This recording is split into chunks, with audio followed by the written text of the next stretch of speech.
Hello, everybody.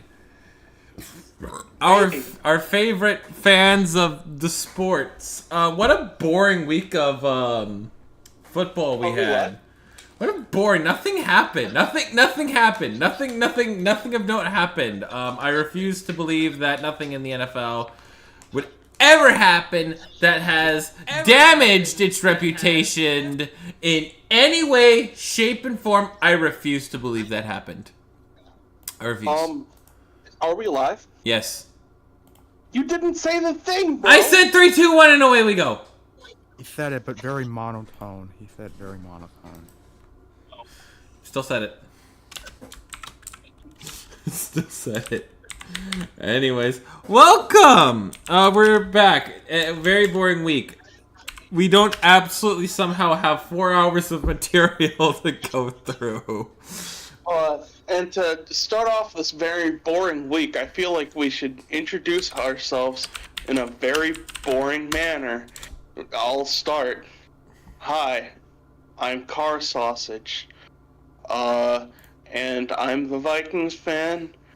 And also, I'm gonna be filling in for Aiden because he is out for personal reasons. So I will be the Niners fan. Yippee. Yes, and I am Nick Man. I am a Bears fan, and I just want to say this. Anybody got any good jokes this week? A guy walks into a bar, and then he says, "Ah, shit, my head."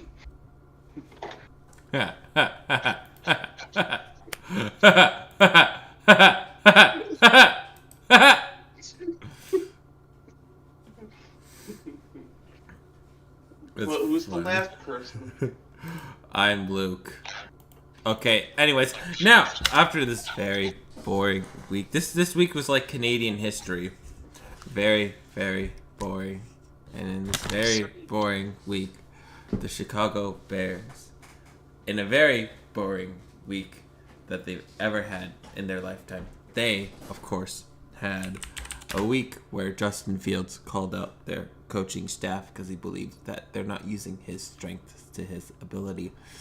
And there certainly wasn't a defensive coordinator that also resigned because he allegedly got raided by the CIA for CP. Not the CIA, FBI. Sorry. CIA is for FBI. Oh, sorry. affairs. By the FBI for CP. And it also, George Hallis was allegedly not raided whatsoever. Definitely, Yeah, that definitely did that not part was happen. confirmed. And certainly Soldier Field was not burgled for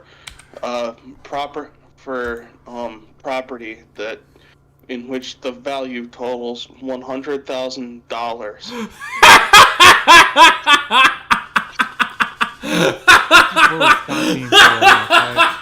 is where we stop being boring. All right. Oh my god! Can I just say this? That is the kind of content.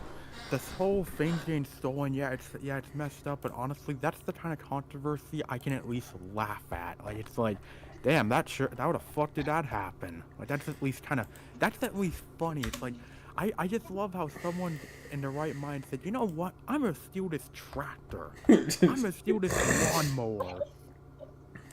I'm gonna steal $100,000 worth of content. My name's Rusty Shackelford, and I'm gonna steal this fucking lawnmower from Soldier Field because why not? I know you're out there, Rusty.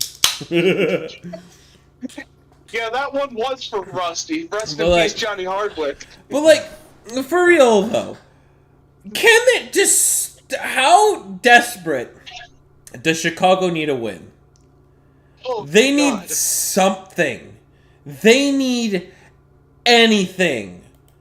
I'm just gonna be completely honest. Like, genuinely, if we don't get killed this week, I'll just take it. If we don't get fucking murdered this week, it's like, you know what? Move on. Just for the love of God, don't have anything happen next week, please. Please, just go one day. You have to go 24 hours. 24 hours without controversy. It's a challenge, but I believe you can do it. For the love of God, This is you an can do it. intervention, Bears.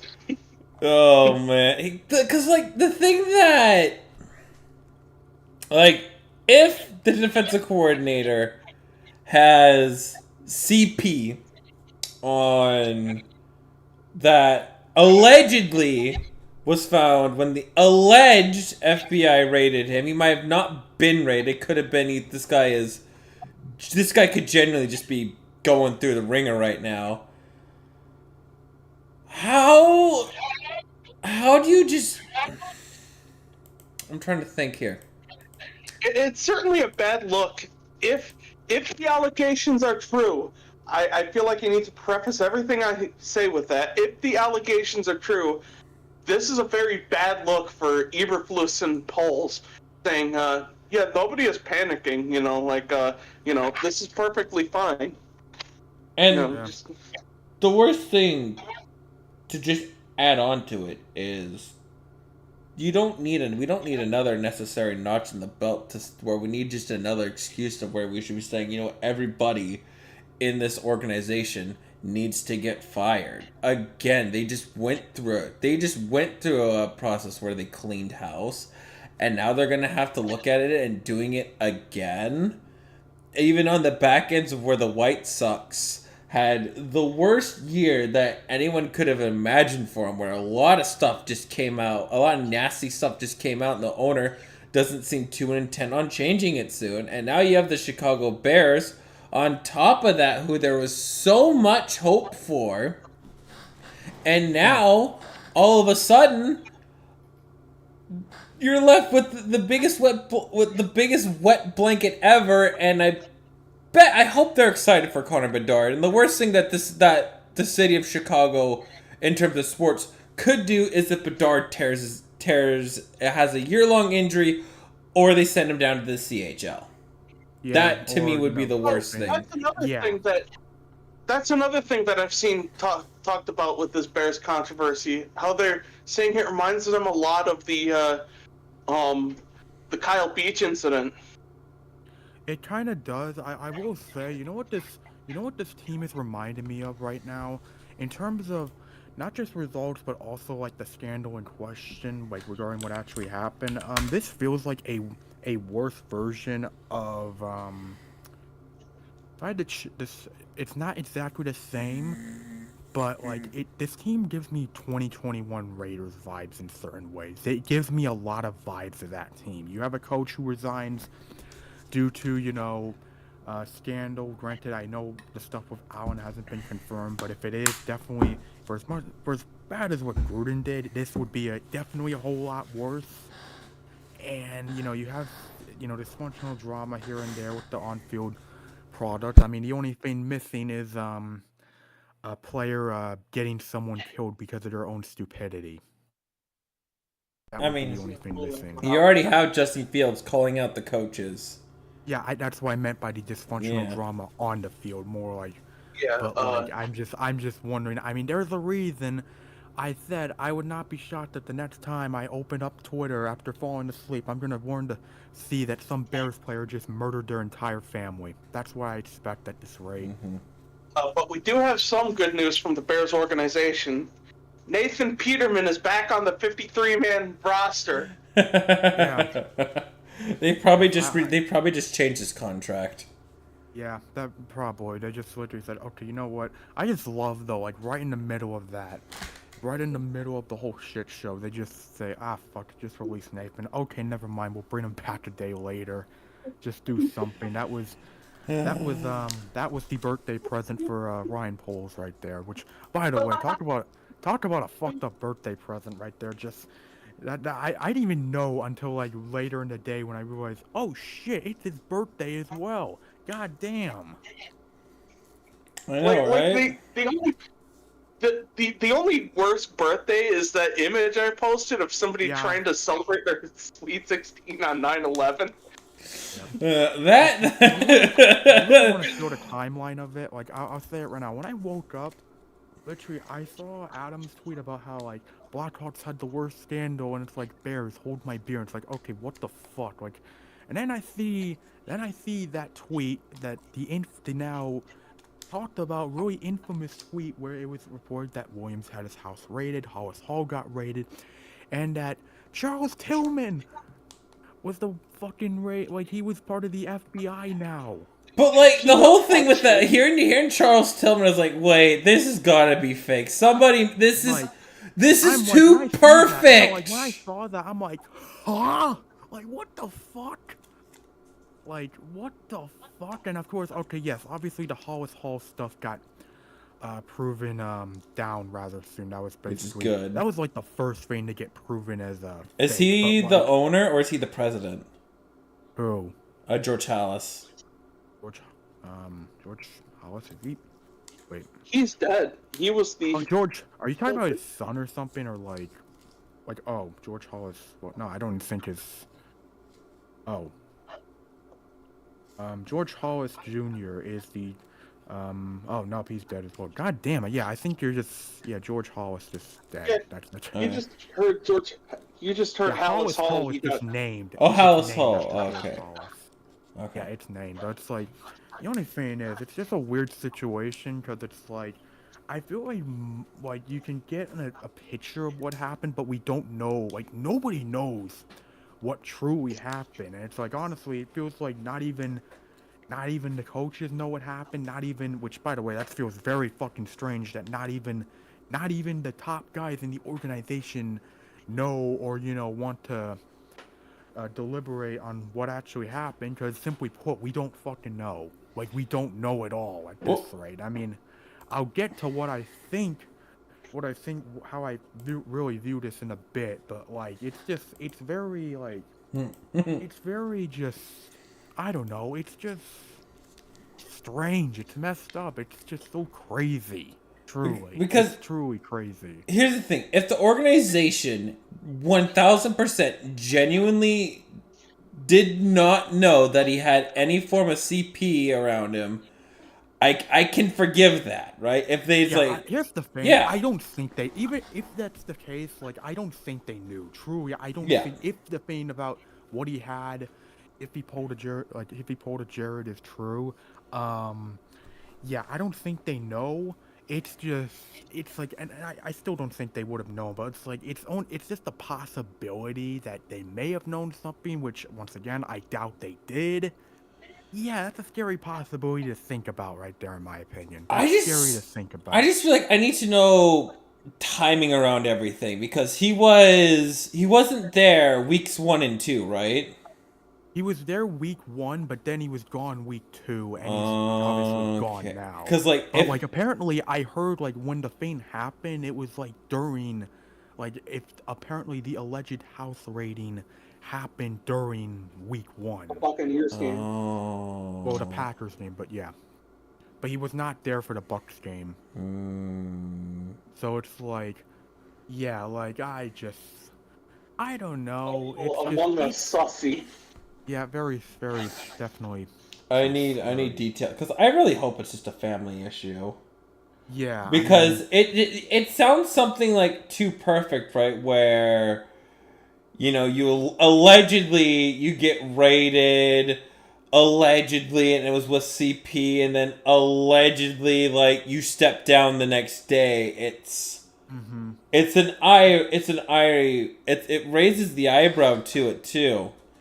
Yeah, it feels so, I don't know, so it's just trying to think about it. It reminds me of like, I mean, I guess going back to the whole Kyle Beach thing with the Blackhawks, I mean, we do have to remember, it took a while, like after the initial report about what happened with that organization, it did take a while for the full details to emerge, and that's when obviously the whole scandal, truly unraveled into a complete nightmare for that organization. So that's why I'm still thinking, like, you know what, it might be a while before we find out what happened. I mean, obviously, if a raid truly happened, it shouldn't take a super long time for us to find out the details. I mean, I will say the whole lawyer thing is another interesting point to note. That's another key detail here, because from what I've heard, I've looked into this guy. Like, he does have history with the Bears organization. Like, he represented Lovey, he represented Brandon Marshall. Those are the two main guys I know he's represented. It is very just there's a lot of just uncertainty with what's going on here. Like, you get the feeling something had to have happened, but also you can't confirm that it actually happened. That's really the situation we are currently in right now with the whole Alan Williams fiasco. Yeah. And I guess if there is something really, I think if there is the really perplexing part is the fact that, I mean, and yeah, I get why, like, probably the Bears just wanted to, like, just move on quickly, but it's like, it does feel weird that, like, with the whole Bears website thing, the fact that his info got completely wiped off from the website the minute he resigned, it's like, it definitely feels like the Bears are giving him the Chris Benoit treatment. That's what it feels like, just completely erasing him from the history of the organization, the company, all that stuff, just completely erasing him. That's like the one detail for me that truly feels like, okay, something bad really had to have happened, but, like, once again, we're at the point in time where it's like, just still nobody knows truly. Yeah. All I'm saying is don't rule out the possibility of hearing like whatever by Our Lady Peace. You know. Yeah. Yeah, it's just honestly, it's like, well, you know what, if Chris Hansen makes an appearance, I would not be shocked. I'm just saying that. Yeah. Not be shocked. But yeah, that was definitely a boring shit show that definitely didn't make a national. Well, okay, technically wasn't as big of a national headline as other situations, but still made headlines, I guess. I mean, I still think the worst of it, like, to me, that I would have, with hearing after all this, like the one thing that you absolutely just didn't want to hear is, oh, hey, a bunch of shit got stolen from us too. Yeah. Because, like, when I looked at that, I was like, oh, come on. Yeah. Just adding insult to injury. Yeah, it's like, what's next? Is the guy gonna drive their car on the field like they did at the Brown Stadium last season? Is that gonna happen next? Exactly. Yeah, Mayor Daley is gonna rise from the dead and. I mean, if anything, if this team cannot find even a moral victory this Sunday, this season's over. Yeah, look, I'm gonna be real. I'm saying it. Like, if we come out of this, considering how we played to start the season, considering how Chiefs definitely felt like they got their motivation back last week. If we lose by one score, I'm taking that as a win, for God's sake. Yeah, that's a win. Taking that. That's a moral victory. Yeah, after all that's happened this week, which, yeah, I don't think we're still not out of this week yet. We are not out of the woods by any means in terms of the shit show that is this week. Oh, we just entered the forest line with this. I know. Like, you got Fields calling out the staff. I mean, I watched Brandon Perna's video on, and he's kind of right. They're not running the ball.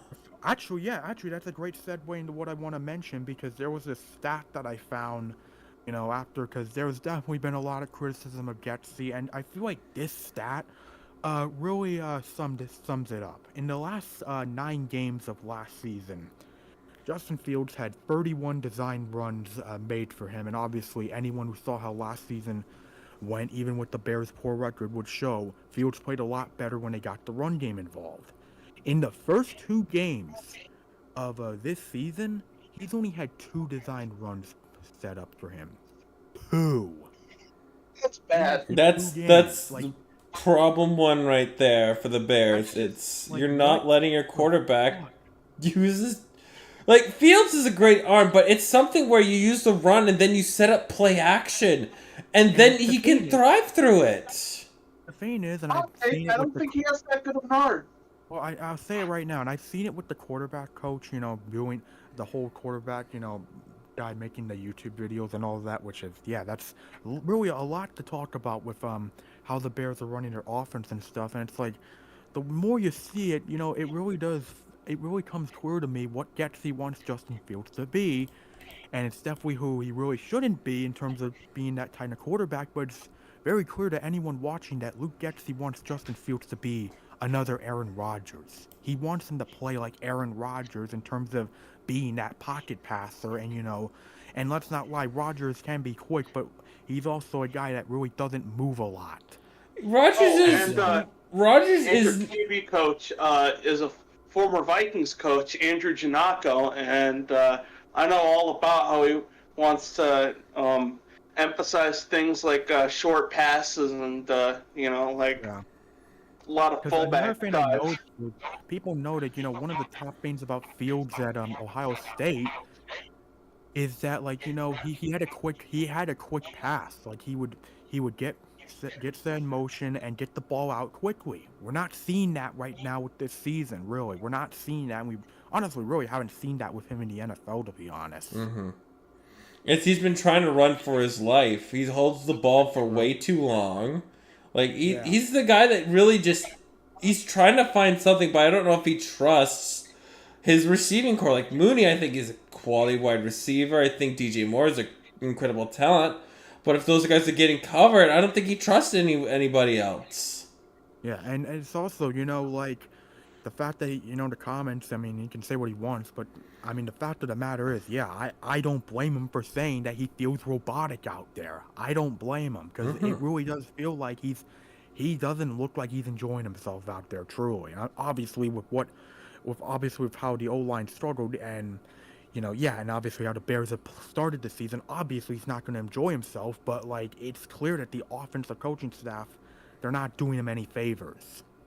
Yeah, he needs a lot of help out there, and the thing and another thing I want to say, the other thing that truly stood out was the fact that the Bucks defender who got that pick six, he basically said, "Yeah, I knew what they were going to do because they ran the same damn formations 3 times in a row." He knew that play was coming. Oh, there was another comment I heard from a Bucks defender where he said to DJ Moore, "They're not using you right," and DJ was like, "Yeah, tell me about it." I know. Like when you're hearing just stuff like that, it just shows that the Bears yet again whiffed on coaching when this is the one that they could not have whiffed on. Because now you're going to be... Who knows how this season pans out. They could easily redeem themselves. Easily, right? Yeah. But there could be a lot of stuff that starts to make sense where maybe they did know it. Maybe the organization kind of knew in advance that the defensive coordinator was into CP. And maybe that kind of just changed a lot of their coaches' focus. Everybody's focus was just not there to where they just don't have enough design plays made for this year. Maybe their building approach in the offseason just wasn't done properly. Their focus is a little more on screens and not smart play design.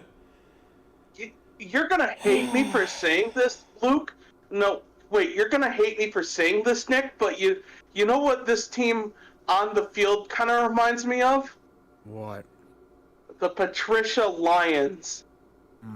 No, this is the Patriots offense last year, where they just have nothing done. Do you not remember the Patricia Lions? Oh, Patricia Lions were 100% bad. But I'll let Nick finish. I'll let Nick go. This team reminds me, and I really saw this in week 1 with how the game against the Packers went with all that hype coming in and getting destroyed like that. But first 2 weeks, I gotta say, team is reminding me a lot of the Freddie Kitchens Browns. They're reminding me a lot of them. Oh. Yeah, I see it. Nobody likes the Freddie Kitchens Browns. Well, here's the thing. Freddie Kitchens was probably just a positional coach that they just completely whiffed on for the next head coach. It should have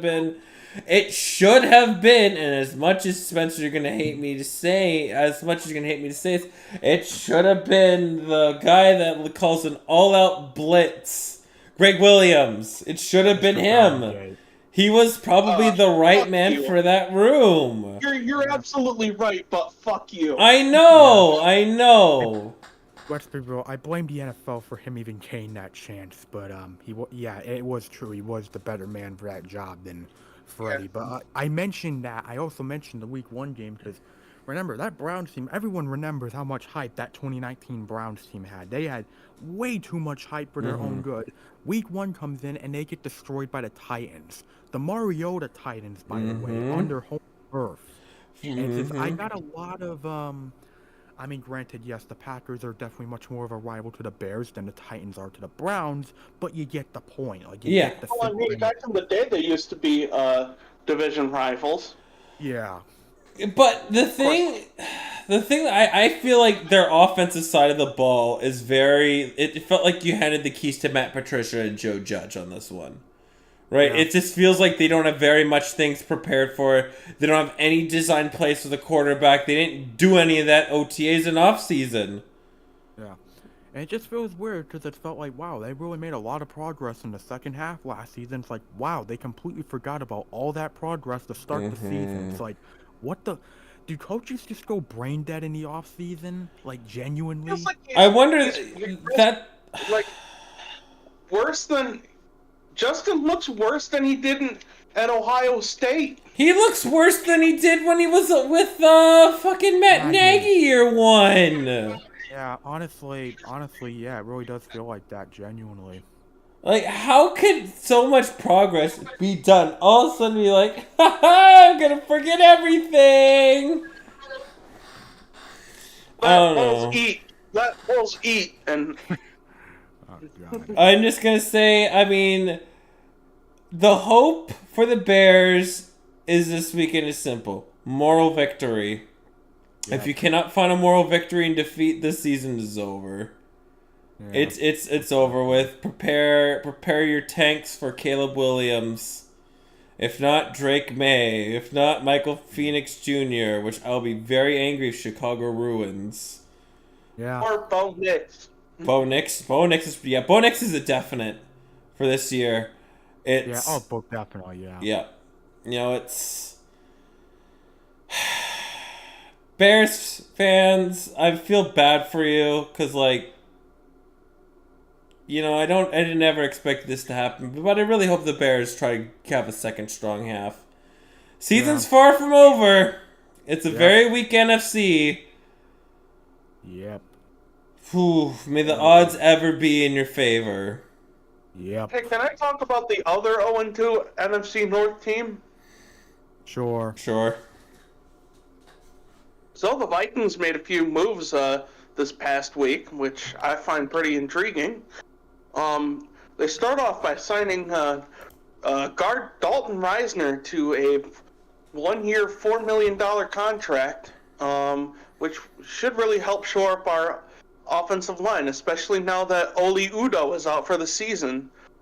However, what is nice is that Garrett Bradbury and Christian Darrisaw may be healthy enough to return this Sunday against the Chargers. And furthermore, we also have traded for running back Cam Akers and a 6th-round pick in 2026 from the Rams in exchange for a 6th-round pick in 2026, which I think is a really good bargain deal, unlike what a lot of Vikings fans on Twitter are saying. You paid a 6th down the you paid the lowest possible value.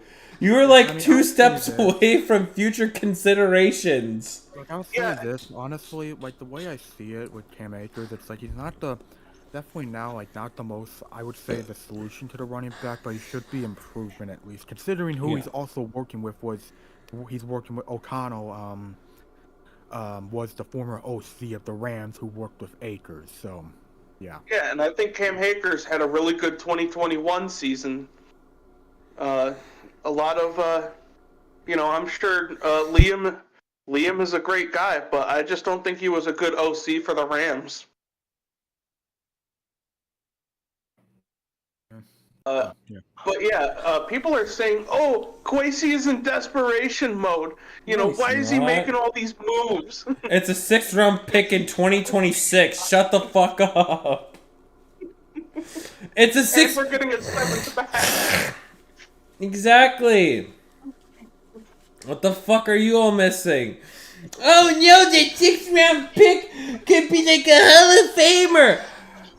He's 3 years. It's really like the max. You're literally like 2 steps away from being like, hey, just give us a 7th, or here's future considerations.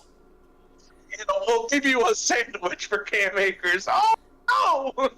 Yeah, exactly. It's literally the equivalent of me handing you one of my credit card numbers.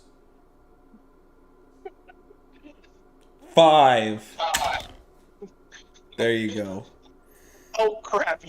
What are you, desperate? Are you trying to call it? There you go. You have 10 digits. You know one of the, I didn't. It's not. It could be my expiry date. It could be the 16 digits. It could be my code on the 3-digit code on the back. You don't fucking know that. I could be lying.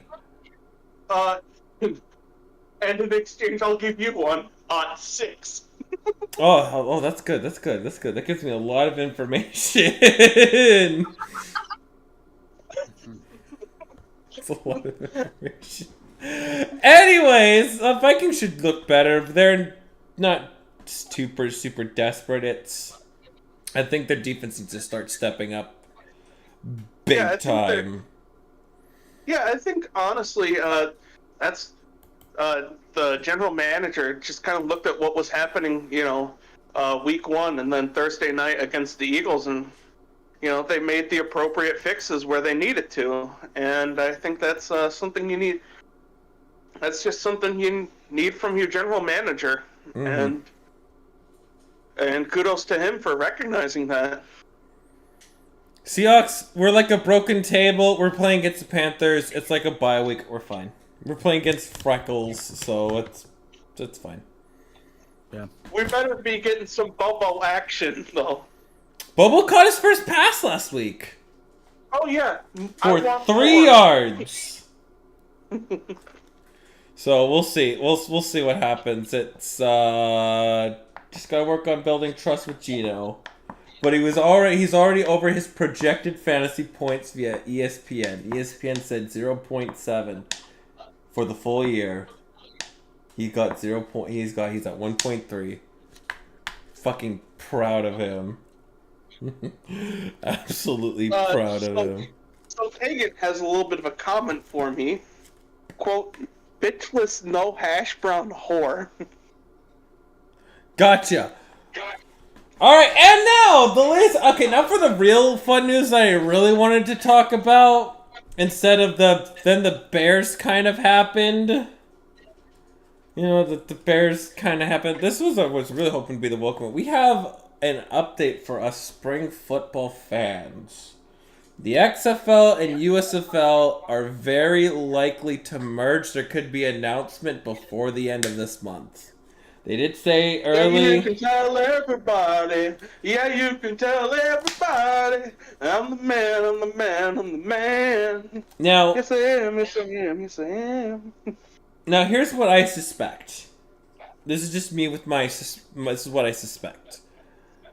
I believe they're very close on announcing the merge.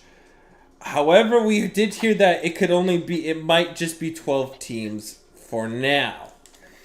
I think what Dwayne is going to try to do, he's going to try to make a way to make it so that there are 16 teams to start.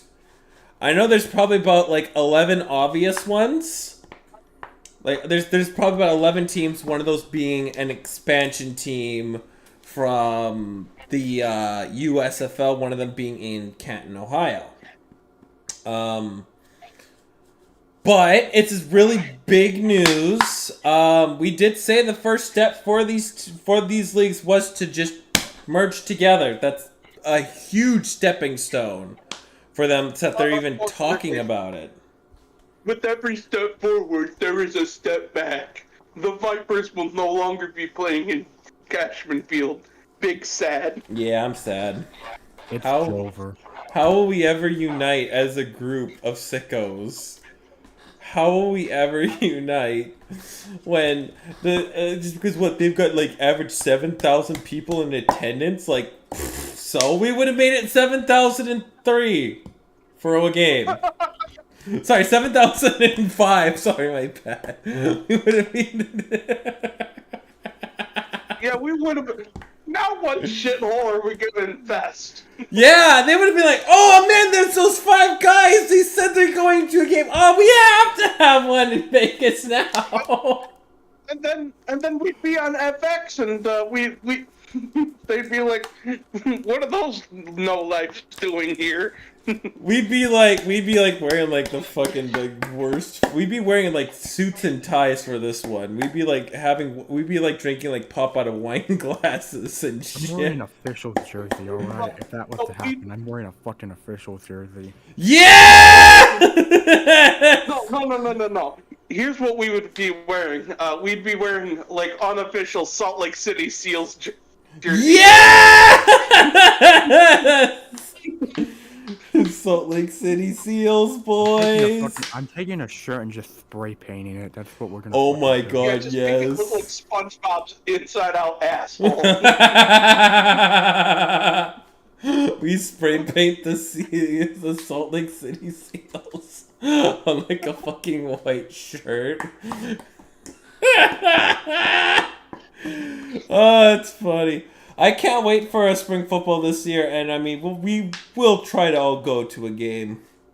We'll Yeah. try. We just have to details and Coordinate. and we'll have to coordinate. So yeah, we'll see what happens. I'm pretty sure there's a lot of discussions going around right now because I'm pretty sure if the USFL and XFL were to merge, but to go down to 12 teams.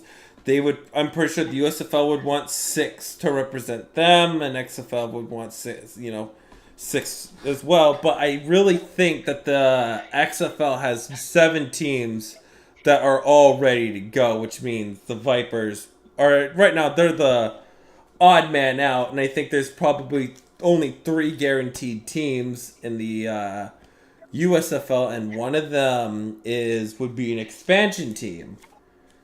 But you still have like 5, like probably 3 teams that are there that have a really good roster, and the Breakers, the Stars, and the Generals that have really good coaching and players that I'm pretty sure that they would absolutely want to have in there. But that means you're also losing the Gamblers. You'd be certainly losing. Who else would they be losing? Because Panthers. No, Panthers, Michigan, Ford Field. Yeah, but there is word that Grand Rapids would be building a 15,000 seat soccer stadium, and I think that would be a perfect place for the Panthers to move. Mm-hmm. And it's all. Plus it would uphold the meme of Grand Rapids always having the minor league team for Detroit. Mm-hmm. I think one of the things that I'm quite interested in is if they want to, if they truly believe you can get like a St. Louis Battlehawks. Oh, sorry, the Houston Gamblers. Right. Wait, did I already say the Gamblers, or am I going? You already said the Gamblers. Fuck. The Mr. Bro team. Mr. Bro. Mr. Beast and Mr. Bro will get cut, dude. No! Oh yeah, Pittsburgh Maulers, right, the Maulers. There's also a really good roster too, though. Even the Gamblers at the end of the season, they had a pretty good... It's going to be tough. It's going to be tough because I'm pretty sure that, like, we could lose the Vipers. But, like, I would want to keep, like, the Guardians or, like, the Guardians around. I think the Guardians still have a reasonably semi-competitive roster out there. The Vipers were the only team that just seemed like they just didn't have anything. But... Except the memes. Except the memes of My God, they have the memes. The meme potential was there. I'm pretty sure Dwayne's gonna work his tail off to try to make it so that all 16 teams are in this merged USFL and XFL league. I think this is incredible. If you see it as capitalism devouring one another, dude, these leagues were not going to survive competing against each other. It's best if they just unite. Yeah, agreed. Like, I have my issues when like, yeah, there are definitely times where I have my issues with mergers and all that, but like, yeah, these two leagues were probably gonna kill each other if they didn't, Merge. Yeah. Like they probably would have gone out of business, both of them. And this way I'm glad that this way you keep your quality talent, you keep your guys. I mean, the really down thing in all of this too is unfortunately only out of these leagues combined, 3 guys only made it to the final roster. 3 only made it to the final 53-man roster. We could be seeing like the mini CFL effect where like just the attitude these guys know they won't be able to make it, but hey, it's a football job, so sure, why not take it? But I really hope that we get an announcement soon. I imagine it's sometime this week, and then it's just finding 4 locations that they can play football for a full year. Or do they try a 2-stadium approach again? If they just want to be all about, the jobs and the players, let's do what the USFL did. They share stadiums for, a season or 2 while we find a home for them, and then start branching out more. Because I'm pretty sure that they want to be like, hey, NFL, we can get players back into the NFL. Let's start having affiliates. Let's start looking to see if there's anybody that wants to have an affiliate. Anybody. And of course, the main thing. Notices Dwayne Johnson senpai. We'll certainly be doing lots of watch-alongs. It needs more watch-alongs for the whole channel here. We hopefully will get into some NFL watch-alongs in the future. I'm just waiting for jobs, not my where I'm not heavily relied upon. That's what I'm kind of waiting for. I'll be probably giving my 2 weeks notice here for my current job, and I'll be starting somewhere else. It's like the same hours, but like I'll be like 100% permanently off on a Sunday. Like I don't even have to get called in. Like not even like I don't even have to show up at the store with me being super suspicious that nobody else is there. Like that kind of stuff. So hopefully we can get to some watch-alongs. Yeah, all I have to say is this. I just gotta say this. Like, I'm still just gonna say this. Dwayne, for the love of God, find a way to put a team in San Diego, please. Mm-hmm. Find a way. You finally returned to WWE. Anything is possible. Make a team in San Diego happen. Mm-hmm. I think they're gonna look at every possible option that is on the table. I wish even if it's wait, no, Health Dignity Park, that's fucking LA Chargers. Sorry, my bad. Find a way. I wish them the best of luck because San Diego, like if you saw what the Battlehawks could do. Now imagine if the San Diego expansion, like a team that moved to San Diego, you could captivate that fan base and have a fan base that is on par with the Battlehawks. Which is why I think the XFL, USFL should really start pursuing markets that don't already have an NFL team. Well, pursue markets that have been scorned by the NFL. Yeah, good move right there. Like St. Louis, smashing hit. The fact that they can average almost 40,000 people in attendance. Like, this is just Tier 2 football. And the whole city is rallying around this team. Let me just say, it cost a lot, baby. It is. I just wish Jordan Talman was the quarterback. That's my only complaint. But I don't think Jordan Talman will be in the merger of the XFL and USFL. He might be playing for the Rough Riders next season for the CFL. He's currently on their reserve list right now. Yeah, get ready to learn Canadian, buddy. So that's kind of the big. You know who might be available though? Zach Wilson. We'll see. We'll see.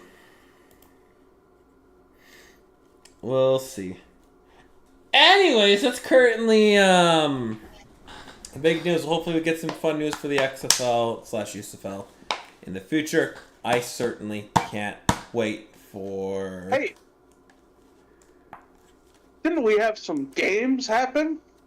We did, but before that, it's time for pick'ems. We have a grand total of 11. We already have 2 of them, so it's now I need 9 of them because UCLA and Utah are. Somebody tell me. We have 4 more CFB games, and then we have people picking Kansas City and Philly, an upset, and then 2 wild cards.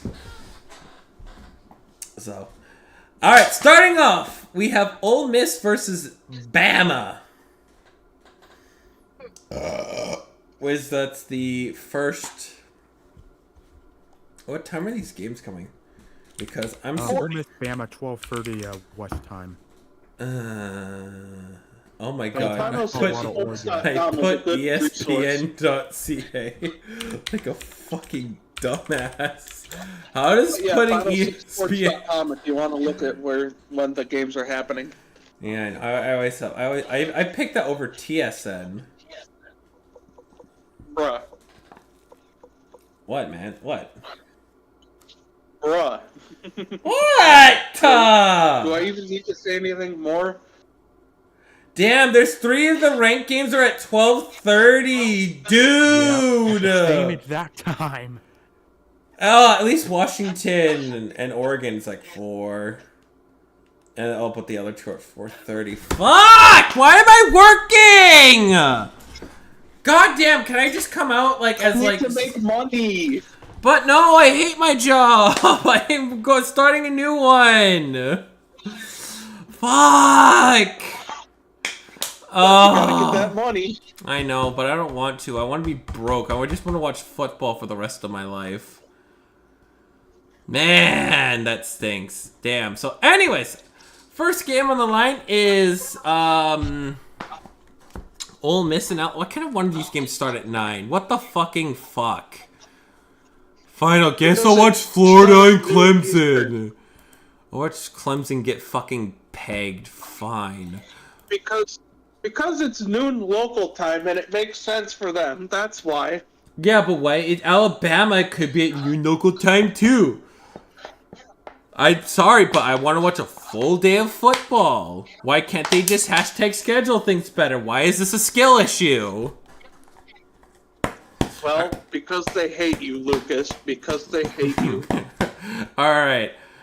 I am picking Roll Tide! I think Ole Miss is a bunch of pussies, and Nick Saban's gonna figure that out, and he's gonna call out their whole magic water bullshit. I gotta go with Alabama. Roll Tide! I mean, I'm pretty sure they'll fix their quarterback situation. Now, if there's any game where I want Alabama to lose, this definitely feels like the moment where Alabama could have that dagger put inside of them once and for all, but especially after how god-awful they played last week. But considering they're going back to their other quarterback, which, yeah, I mean, it's not the greatest situation, but you'll take it over what we saw last week. Yeah, and knowing Ole Miss's history against Blake Kiffin's history against Alabama, I gotta go Bama here.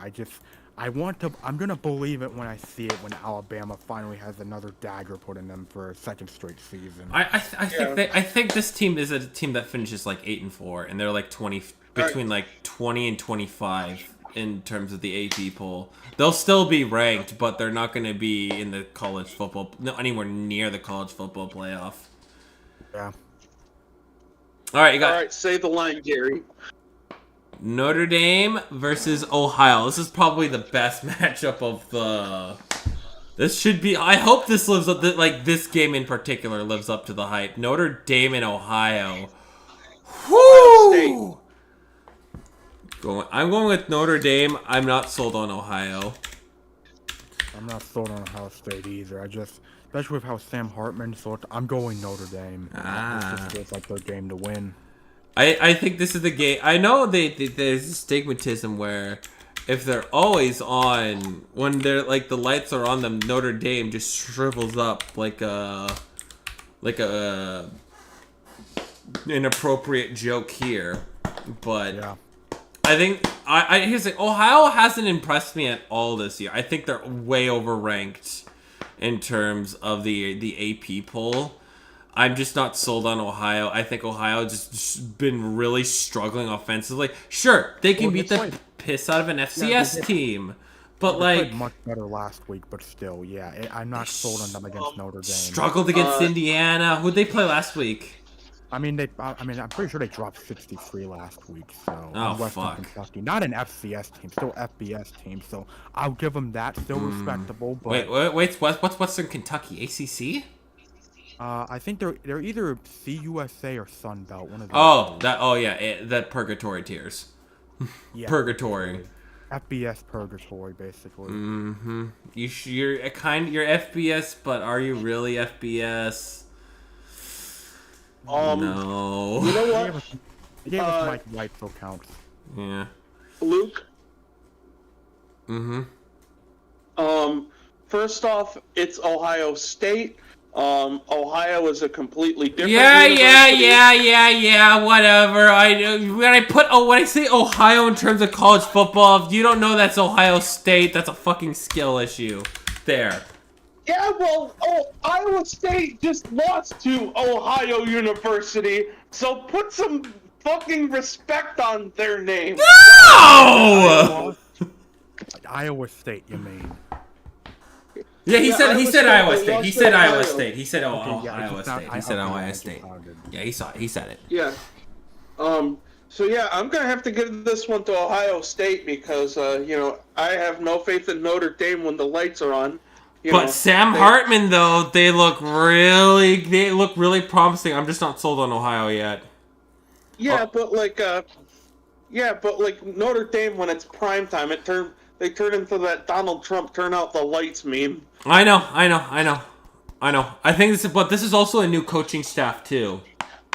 Well, yeah, second year, but yeah, definitely. Well, since they got the lights on them last year, they were just hilarious. We'll see how much of the whole lights narrative is either a Notre Dame issue or a Brian Kelly issue. We'll see how much of it is. All right, we got Iowa and Penn State. Penn State. I'm going Penn State here. They had their struggles offensively last week, but considering it's their first true road test against Illinois for their quarterback and all that, they usually play even better at home. I'm going Penn State. It's not Penn State's time to suffer there. If this was like week 8, I'd pick Iowa in a heartbeat. Because, Penn State, they have these great starts. Oh, hey, look at that. They're completely now unranked, and it's week 13. I'm actually going Iowa. Because their defense is still the usual good Kirk Ferentz unit, but I think Iowa's also better. It's going to be it's going to be a closer game than we think it is. Looks like it's actually competent this time. I agree. It will be a close game. All right. Lastly, Colorado, Oregon. Colorado, easy. Ooh, here's the thing. I'm picking Colorado too. Oregon's played guppies. Oregon has... Stop that. It's all credit to Oregon.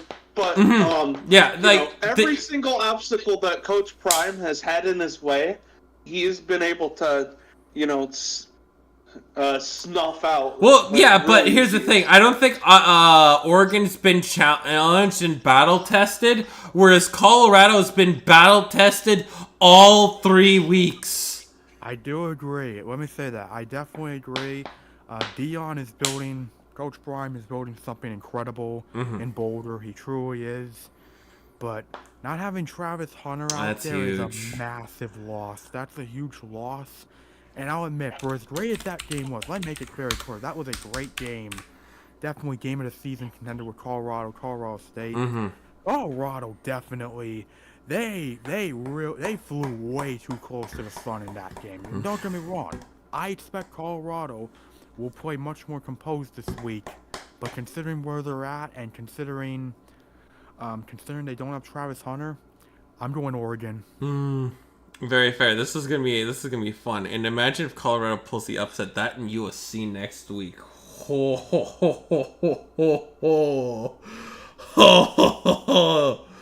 That's another fun one. My thing with Oregon, Portland State. Was it Eastern Michigan last week? No, Hawaii. Hawaii, Hawaii. and then was it San Diego or San Jose? No, San Jose State was Oregon State. They beat Texas Tech, so Texas yeah, Tech. Okay. on the road, pesky opponent. So I feel like Oregon just this feels like if there's any game where Colorado, I feel like finally gets that first defeat, this just feels like the game. I feel like it's USC. Yeah, it's one of those two, Yeah. maybe both, but gotta see what happens. Yeah, that should be still a fun game, irregardless. Colorado's By the just way, been an absolute treat to watch this year. I do want to say, speaking of college football this week, I feel like there is a game I do want to give a shout out to. The Sickco's game of the week, Oklahoma State versus Iowa State. That is gonna be a fucking masterpiece. Wait, is that game at 9:30? Please tell me that game's at 9. It's at 1 o'clock. Fuck! Come on!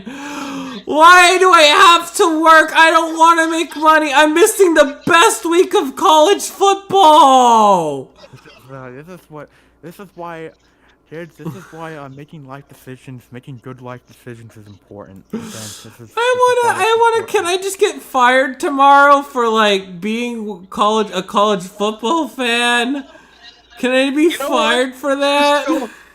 Just go full Antonio Brown mode and just take off your shirt and leave. Can I? Come on, man! I'm missing the best week of college because like next week is like. It's only like, let's see. There's probably gonna be one. Oh, Utah and Oregon State. Yeah, there you go. That's on Friday. That's Friday. Oh shit. Just in case. Yeah, let's the just in case. Utah and Oregon State, but that's it. I'm going Oregon State because they're great at home, and not gonna lie, I mean I feel like Oregon State at home is just a different beast with those chainsaws, so I'll go Oregon State. Hey, everybody likes a good beaver, so do I. Yeah. Oregon State. Yep. Beavers! I'm gonna go Beavers too, because I'm not sold on Utah. Yeah, regardless of what happens this week, I am not changing my pick for that. I just feel sold on Oregon State. And by the way, speaking of college football, just want to say one more thing. Shout out UNLV for embarrassing Vandy last week. That was hilarious. That was incredible. Oh, that was funny. That was incredible. We did it with our backup quarterback. We honestly, oh my god, the game looked so over, and then Vandy misses the field goal, and UNLV just goes with 0 timeouts left, goes from 0 to 100 in an instant, and then gets the game-winning field goal. That was incredible. That's amazing. Holy shit. Yeah, and that's the second time in 5 years we've beaten Vanderbilt, so that's hilarious. Vandy has lost to a team that has not made a bowl game since 2013, twice in 5 years. Oh my god, that is amazing. Yeah, well, I know Vanderbilt's kind of like the joke of the SEC. Yeah, I know, like, it's Picked up Vanderbilt, on but that. honestly, Vanderbilt looked a lot better last season, even though they didn't make a bowl game. They looked a lot more like a respectable college football team, and then they go out there and do that. That is picture-perfect comedy, I tell you what. Beautiful. Oh my god. Quick update. Consuela still hasn't picked up her pizza. I think that pizza is now finders, keepers, losers, weepers. I mean, honestly, you waited a solid amount of time too. That's just sorry, Consuela. If you somehow are stumbling upon this, we're sorry that you had an issue with your delivery driver. All right, and our weekly pick'ems for the NFL. We got Eagles, Tampa Bay, Kansas City, and Bears. Bears. Okay, let me get this out of the way as the Bears fan. Chiefs are winning. Let's just get that out of the way. Hold on. I didn't put this right. It is Eagles versus the Buccaneers and the Chiefs versus the Bears. So why isn't it the Eagles and the Chiefs? All right, good. KC. Yeah, KC. I already made that clear. Chiefs. Okay, so all Chiefs here. No, I also picked the Bears. Bruh. I also picked the Bears.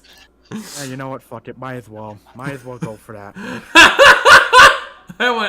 Loki, I kind of want to pick the Bears too. Don't do it. You're gonna shoot yourself in the foot. Fuck it. You know what, Nick? If you're doing it, I'll do it. I'll pick the Bears. Oh god. Wait. I didn't pick the Bears. No, we're going Chiefs though. We're all going Chiefs though, right? By the way, if the Bears win this game, I will laugh my ass off because it means my jinxing powers are real. I will laugh. All right, Spencer, who's your Eagles and Bucks pick? You already know. I gotta go with the Buccaneers. All right. Everybody else says Eagles. We trust. I'm going Eagles. Last time, I believe Tampa was like 2-0, and on Monday Night Football, they played the Steelers. They played a well game, but they lost, and then they never recovered. I gotta go Eagles. Oh yeah, that was the Vance McDonald stiff arm game. Yeah, the 2018, I believe. That was the days of our Steelers, and they survived the Ryan Fitzmagic Buccaneers. Oh my god. 2018 was such a different time. Holy shit. Right? Yeah. Remember, Jason Witten was in the booth for that game. Oh, that was the day he pulled the rabbit out of his head. Yep. Yeah, that was the year of the fucking booger mobile. Alright. Mobile. Anyway, our main picks. Our upsets. I'm going Washington to upset the Bills. My upset, I'm going Rams because I don't know how Joe Burrow's gonna be. This is not a great week for upsets, but They all suck. Yeah, I gotta say this. By the way, why the fuck are the Raiders favored over the Steelers? Fuck off. Kenny Pickett's in an inept offense. Yeah, I know, but like, come on. I'm still considering it actually. But however, it's 3.5 or greater. It's 2.5. Yeah, but yeah, Rams are my upset. Rams. Spencer, who is thine upset? My upset? I'm gonna have to go with the Cardinals. Ooh. I might need a new upset from Aiden. I don't think the Chargers. Yeah. No, Minnesota by 1. Oh. Well, no, it's 3.5. It's 3.5. One's pathetic. And Raiders, and Rams and underdogs by 3. I currently have Dallas by 12.5. I think the Cardinals upset the Cowboys. If that happens, I am buying Spencer a copy of NHL 24. I will fucking do that. If that happens, I will I'm not the regular edition, the ultimate edition. By the way, I'm counting 3 points as an upset. I don't care. I'm still keeping Rams. Rams? Yeah, well, they're underdogs by 3. I know technically it's 3.5. The rule is 3.5, but I'm going I'll let 3. it I don't care. It's because they fucking suck. I'll let it slide. Yeah, also the fact that the Joe Burrow rumors have probably pushed that down too. No shiesty rumors. I saw 3.5 earlier this week, so. Yeah, it counts. We're moving on. Yeah. I don't need a 1. 1 is no. 1's 2, 1's not. Alright, and a regular! Any of the other ones? Cowboys, Seahawks are all favored. Damn. Wild cards.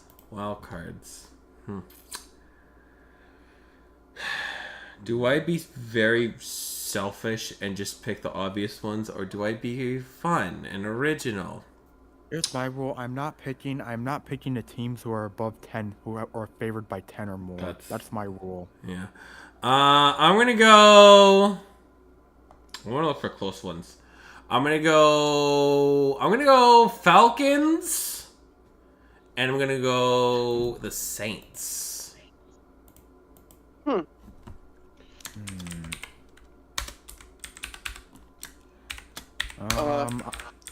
can go. I'm gonna actually pick on this gonzo ass game, I think this is where the Vikings get their first win. All I know is that game is going to be like standing too close to a fireworks show, and gonna be fucking fun as hell to watch until it isn't. And other than that, I also have the Dolphins beating the Broncos. Oh yeah, it's gonna be a funny one. All right, Yeah, I'm gonna go. Who's your I'm six? going Dolphins over the Broncos. That's my first one. And my second one, screw it. I'll go Raiders over the Steelers.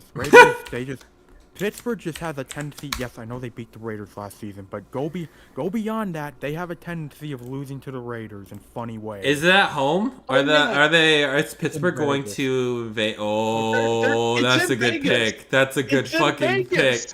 That's a good pick. When I think of the Steelers Raiders, there's two games that come to mind. 2006, when the Steelers lost to the 2006 Raiders team.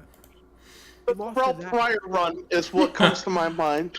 Yeah, they lost to Art Shell, and then 2018, when that botched field goal happened, I got to watch that game, by the way, the 2018 Days of our Steelers versus Raiders game, where they lost because their kicker Boswell fucking slipped, and then after the game, Mike Tomlin blamed an X-ray machine. Yeah, that was that game.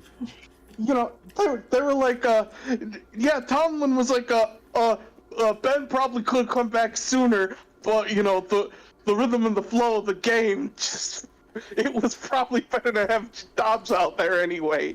Like, what the fuck?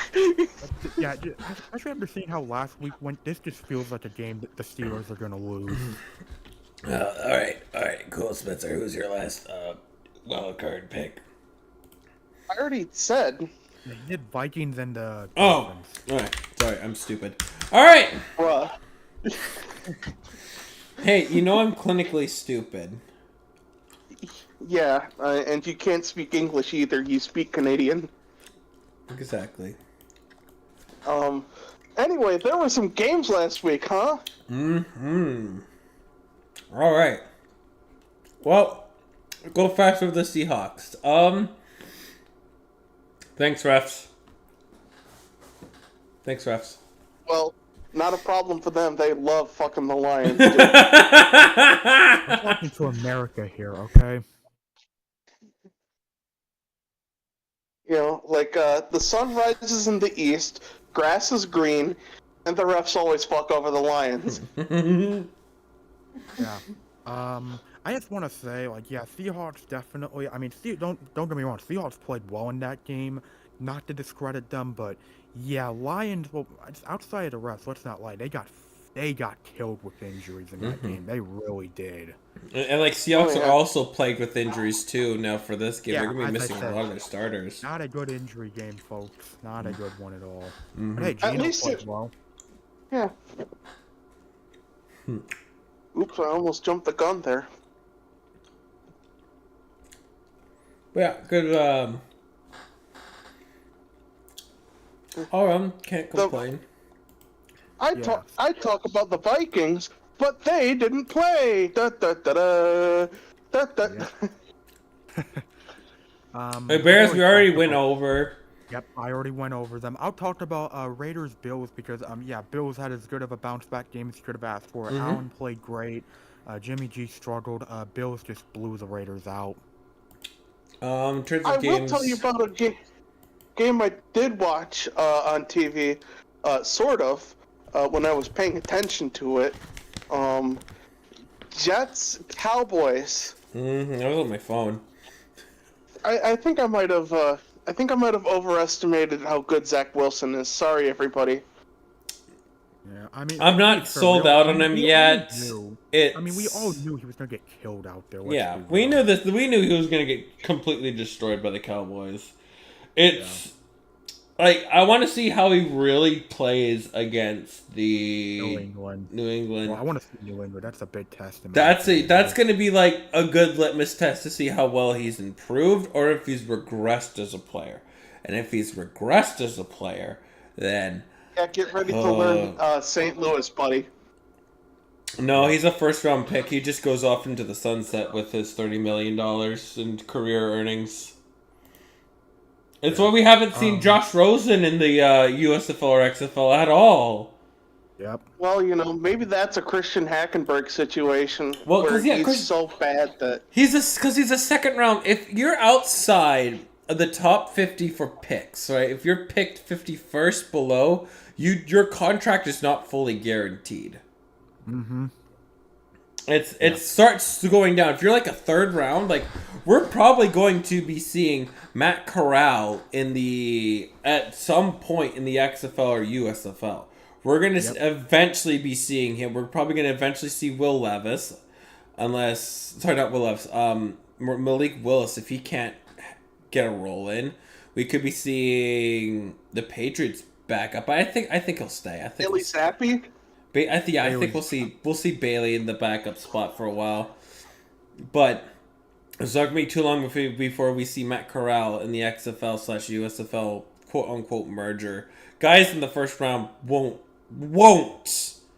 ever, like, we could have seen Dwayne Haskins in the XFL because he literally lost his guarantees, but he also lost his life, so too, but. So guys in the top don't go to the XFL. Anyways, other games. I saw that Tom Grossi got really mad because the Packers kind of blew that fourth quarter against the Falcons on defense. I laughed so hard. That was funny. So hard. I was looking at that and I was thinking, oh no. They literally diced them apart in the fourth quarter. And just the fact that the whole team just could not get going, like, whatsoever in the fourth quarter. Like, all you had to do was kick a field goal. Hey, you win the game. They couldn't even do that. And then Arthur Smith took off his mask and revealed himself to be Todd Howard, so he could go up to Matt LaFleur and say, "Who's laughing now?" No, it's not that anymore. So Starfield stinks. Arthur Smith is genuinely probably the funniest coach in the NFL. Like, goddamn, this dude is such a troll. Big time. What a mustache! Damn. Yeah, I literally seen people say he looks like the Buc-ee's logo. The fucking fuck. The fucking Buc-ee's logo. What the fuck? But no, the Falcons could be a lot better. They have a phenomenal running game that's just hard to stop. They've got 3 guys that they can hand the rock off to, and they will all play at a high level. Like, they don't have to do much in terms of throwing the ball because you can just run it up the gut, and it just works. It just works. Oh, hey, there's another Todd Howardism. Fuck. God damn, yeah, he really does look like seriously, he does look like the fucking Buc-ee's logo. Based. Alright. Oh shit. There's a hockey game going on right now in Australia. Yeah, I by the way, I just want to say, I heard that last night they couldn't do practice because the ice was absolutely... Yeah!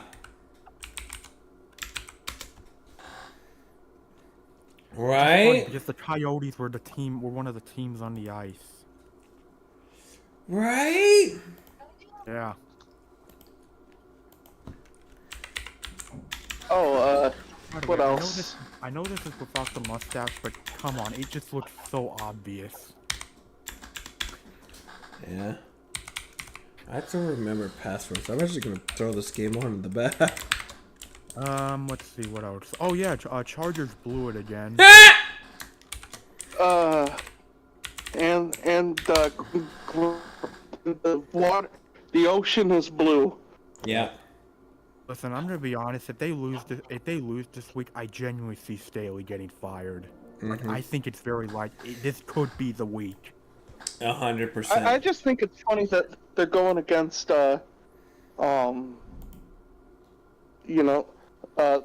it's 2 McVay apprentices going against each other. Yep. Mm-hmm. You think Sean's gonna be in the audience and have to pick a favorite? No.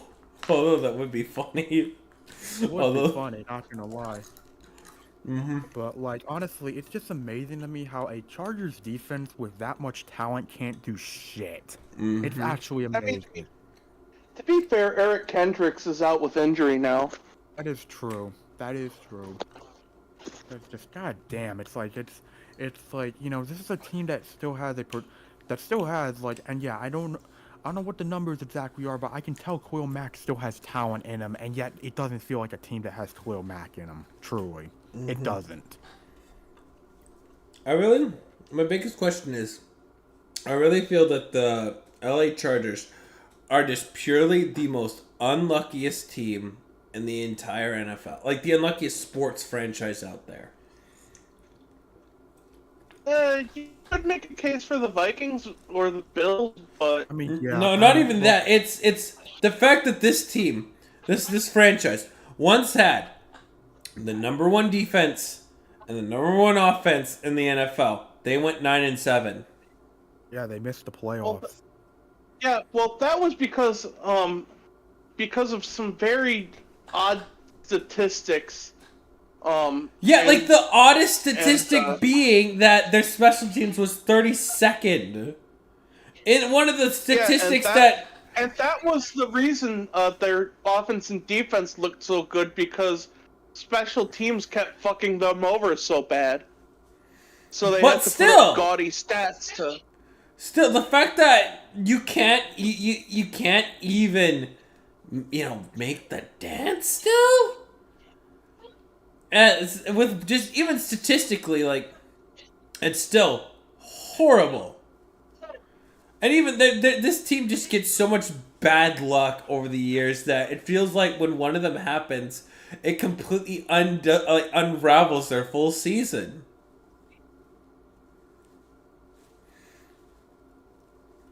But they're a franchise that's internally snake bitten. Like, have they even made the Super Bowl yet?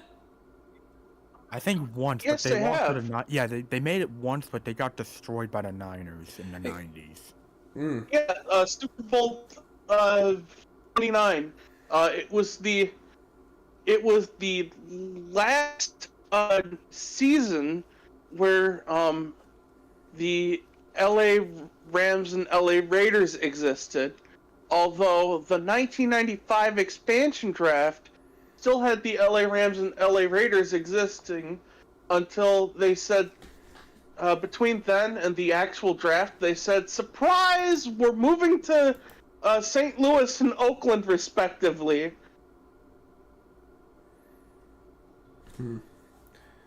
All right. Well, anyways, yeah, that's the Other games happen. other games. What did I fucking watch? Holy shit, I cannot remember what I The watched. Jaguars in a surprisingly really low-scoring game. They could I feel like Jacksonville could have smoked them, but they just couldn't convert in the end zone.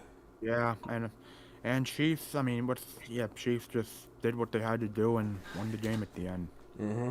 Lightning round. I saw the Seahawks. I did not watch Bengals. I watched Packers. What did I watch on my phone?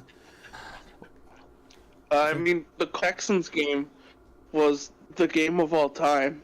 Yeah, Richardson was looking, then he got injured, and rest in peace right there. Richardson, be careful out there, man. That's how you get your whole career undone. And I gotta say, Stroud played well. Stroud played very well. It's just that the defense did not show up. Stroud played good. But it was just nice to see Minshew Mania one more time. We'll see it again. You'll see it again. Richardson's been ruled out. Oh, that's true. That's true. But I just, Minshew Mania makes me feel nostalgic.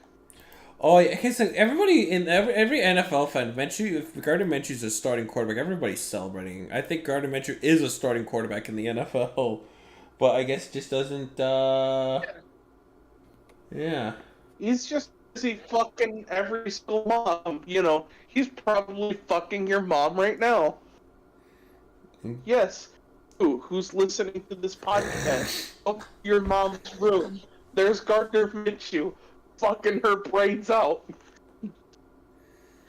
1000%. Anyways, I'm trying to think. What the hell did I watch? Oh, I watched Bears and Bucks. Okay, afternoon slate. Niners and Rams. The Rams are much better than we thought what they are. Yeah, even in defeat, they played well. They did very good. I see. I pulled a sneaky, and I picked the Rams to win the West, and I still think that. Ooh. Nine. I still don't think not necessarily quite yet. It's certainly I think they're more of a playoff team than anything, but yeah, when you lose your top players, you kind of stink. Yeah, and by the way, can we talk about the whole debate about the whole point spread and the field goal at the end of the game? That there was that whole debate. McVay had money on that game for sure. Yep. Good lord. What else happened at the afternoon games? Oh yeah, Cardinals, Giants, that game. Oh my god, this is the Giants. They're not a good team. The Giants are going to finish within. The Giants will certainly most finish in the top 5 for draft picks this year. Probably not. I could be very wrong. It could be too much of a hot take, but Yeah, well, depending on how Saquon is, because that injury fucking stinks. But Yeah. But the Cardinals. You're supposed to be tanking.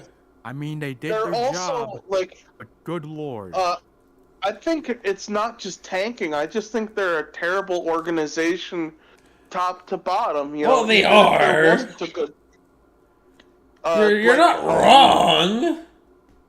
Like, this is a team that forces their athletes to pay for their own dinners at the facility. You know, this is a team that you're not wrong. This is a team where their weight room, the floorboards are literally falling off.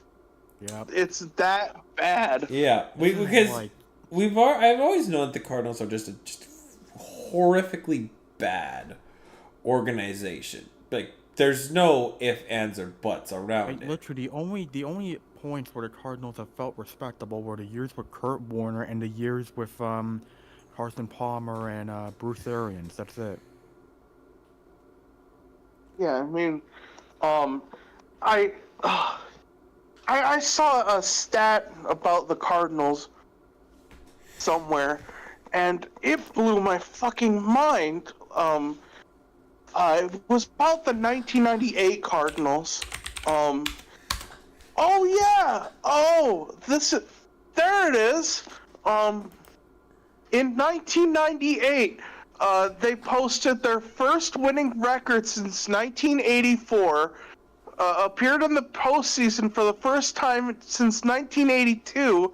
Its first postseason appearance in a non-strike season since 1975, and first postseason win since 1947. Also, their first ever playoff win on the road. So, yeah, and that was with Jake the Snake Plummer, if you remember him. Name I remember. I remember the name. Yeah, I'm just like, this is like the moment where it's like, yeah, the Cardinals are, without question, the worst. In terms, especially talent, they are the worst team without question. I mean, now that the Commanders have new ownership, right? Like, now that the Commanders have new ownership, I think the worst ownership group that's just still, I don't think it's talked enough, it's just how bad Arizona is. It's the Bidwells, and honestly, it doesn't get talked about as enough because the Cardinals, yeah, and I mean, they have gotten more noticeable in terms of just how dysfunctional they are, but for the most part, they've always been a boring, bad organization. They've always been that organization that, I'll be real, they truly do exist. And I think more so than the Jaguars, I think they're prime candidates for a relocation. Could You know, it be. depends on when that stadium lease comes up. Definitely Could be. depends. I mean, the fact that, again, like, here's the thing, it's a similar situation with the Arizona Coyotes. The Jacksonville Jaguars haven't done anything. Well, It's only now where there's success that they could have actually some genuine success, right? But like, But the Jaguars are. well, I'd like to think I'm not the only one who saw that report about how Jacksonville residents feel about the stadium issue, because yeah, Jaguars are still in terms of stadium funding, still not on the best terms with the residents, as you could imagine. they're Well, honestly, right. Honestly, I think we could see the Cardinals moving back to St. Louis within our lifetime. Perhaps. I think they like Jaguars to London is such a possibility. Arizona Cardinals stadium lease.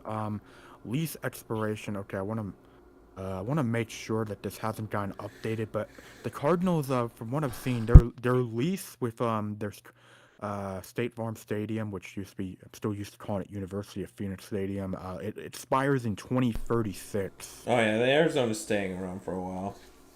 Yeah, so 2030s is when we'll hear the debates and all that. But I think for Jacksonville, I think we could be seeing a team in London really soon.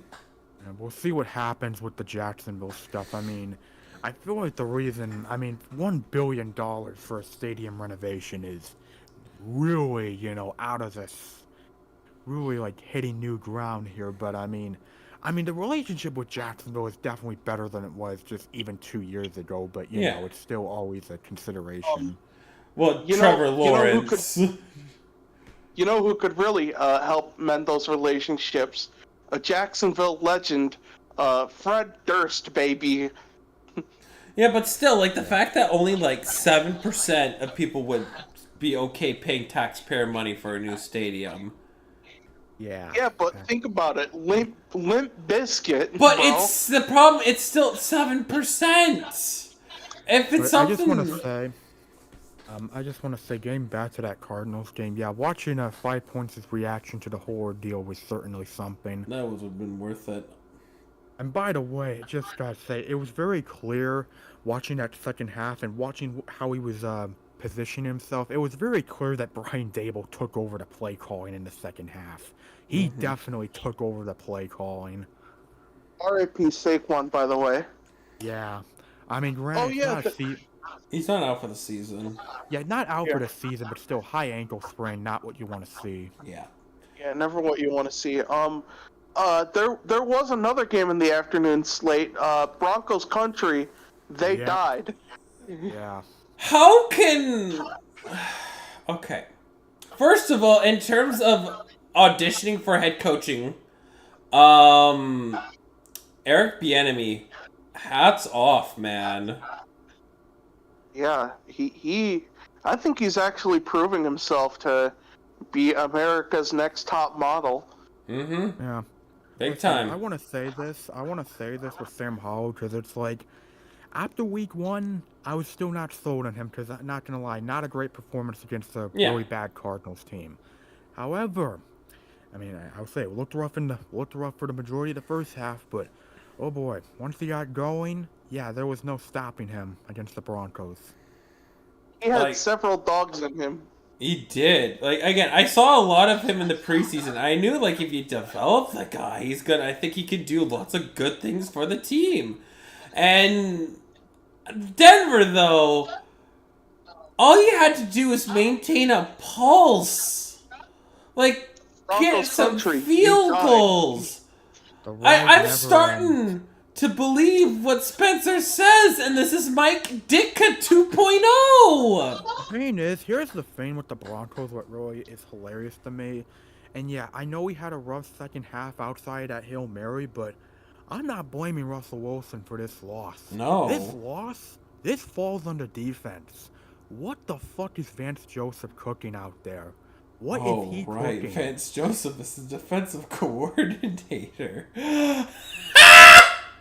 Like, I just love how the trend this season has gone from last season, where it was the problem was the offense was unbearable to the eyes, and their defense was actually extremely talented, and the only reason they were not winless. Meanwhile, this season, the offense is a lot more respectable, even though it still has its flaws. It's a lot more respectable so far, and their defense is a fucking train wreck. So what the fuck is the script here? Well, we just flip. The script this season is literally they just flip the roles, and that's all they had to do. I feel like Sean Payton though's never been one to coach deep. Like, he needs like an actual like very quality defensive coordinators. Because remember all those years where they kept going 7-9. Offenses was spectacular, but their defense, ugh. And vice versa. We all know where it went. Vice versa, you know. And it's just funny to me. It's funny watching Rex Ryan cry on ESPN because you can tell he is salty. Seeing how Vance Joseph doing, he's very salty that Sean Payton didn't pick him. It's like he has the vibes of, it should have been me, not him. Wait, hold on. Yeah, it should have been me blowing an 18-point lead. Where is it? Oh, there you go. It should have been me, not him. It's not fair. Thank you. No problem. This was him. But yeah. That was him watching, screaming. Indeed. But yeah, I'm gonna say it, and I'm gonna keep saying it until they prove themselves. Sean Payton is not beating the Mike Ditka allegations. He is not. You might have been right way before any one of us have ever envisioned anything. I thought, and the answer could be for the Denver Broncos too. He could be Mike Ditka for a year, but the answer is just don't do anything. Broncos don't do anything. Looking at their schedule, because I have them losing to the Dolphins next week, obviously, or this week, obviously. But then their next two games are the very interesting ones that I feel like will really decide the fate of this season for the Broncos, because they play the Bears on the road, and then obviously even though Rodgers is no longer there, the still much talked about game that will be the Broncos-Jets game. And I just want to say, I'm expecting them to at least win one of those games. You can probably expect which game I think they're going to win. But, oh my god, if they don't win those games, good lord. Hey, at least they have their first round pick this year. Yeah, great. At least you have your first round pick this year. At least, hey, Marvin Mims is looking good. At least you're making good use of your picks. But, yeah, you gotta start winning soon. Very soon. Mm-hmm. But Mike Oh, Ditka... yeah, by the way, after those two games, they play the Chiefs. They have 2 games against the Chiefs in the next 3 weeks after those 2 games. Yeah, if you don't win those 2 games, you might as well put Sean Payton in a suit and Russell Wilson in a bride's dress, because that. I really feels like no. They're gonna be at a lawyer's office getting divorced. Yeah. You know what I'm talking about when I say that, right? Yeah, I know which image. Yeah. I know the image. Yep, I know. 1000%. But Holy smoke. Yeah, there was yeah, that was not the last game on Sunday. Oh yeah, by the way, I do want to say Brandon Perna's reaction sums everything up. Mm-hmm. It'd be criminal for us to not mention his reaction. Oh, if you guys haven't watched like the new worst game I've ever seen, what are y'all doing? That's prime assault. It's just you see his optimism go from like 0 to 100. And then it goes back from 100 to 0 in a heartbeat watching that 2-point conversion. No, minus 100. Yeah, minus 100. Hey, speaking of Saints teams that reminded me of, anybody remember the 2003 Saints and their game against the Jaguars? Yep. Yeah, and it just that touchdown, and then the announcer just screaming one of the loudest no chants I have ever heard. It's like he just watched his family get executed. Oh my God! How could he do that? Season's supposed to end like that. Yeah, I feel like that's how Broncos fans feels on a weekly basis. Yep. But yeah, there was one more game on Sunday. How is it that Tua's undefeated against Belichick of all teams? That is such a baffling stat that you wouldn't expect. But I mean, yeah, Dolphins win. I think can we say that Tua's just fine as long as he doesn't get concussed? Tegan, you were very, very wrong. But yeah, he did have that interception. Tegan, I like to look at one of your hot takes there, bud. You were fucking wrong. You thought Tua was a bum. Yeah, I'm gonna say it. You know, I think going for tanking for Tua instead of trying to go for Joe Burrow might have been the decision in the end for Miami. I know that's a bit of a hot take, but I'm giving it time because I know we've seen how the Tua script goes. We've seen how it goes. Gotta wait and see, and just hope he doesn't or the play doesn't get worse or injuries. Yeah. Do their usual thing. But also, I do want to say, I know people talk about Tua. Raheem Mostert was a great ad by the Dolphins. Very good ad. Oh yeah. I'm not just saying that because I added him to my fantasy team. I'm really saying that he was a huge missing piece for this Dolphins squad. Dolphins look really good, genuinely. Now just their owner just needs to shut the fuck up and let this team do its thing. Yeah. Yeah, And the Patriots, meanwhile, gave us some great memes, even in defeat. It's weird that they've lost the same way by mere inches, but man, if I had a nickel for every time that happened, I'd have 10. I have 10 cents. But it's weird. It's not a lot, but like it's weird that that's happened twice. But still, also, Bill Belichick just angrily throwing the red flag on the ground like a grandpa. Pick up my shit, kid. That was incredible. That was fucking incredible, man. That was just beautiful to watch. Oh, that was fucking hilarious. Yeah, but Mike McDaniels fucking owns Belichick. He owns him. So, you know, he's putting Belichick closer to the retirement home. Mm-hmm. Well, now for the Monday games. Soon enough, he's going to do that with the newspaper. Let's get the uninteresting one. CJ Stroud's is going through growing pains, just like every rookie. CJ Stroud? Sorry, I mean Bryce Young. Don't you mean... Bryce Young is going through some growing pains. Yeah, I watched the majority of this game. This was truly the game of all time. Let's just sum it up like that. 100%. Yeah.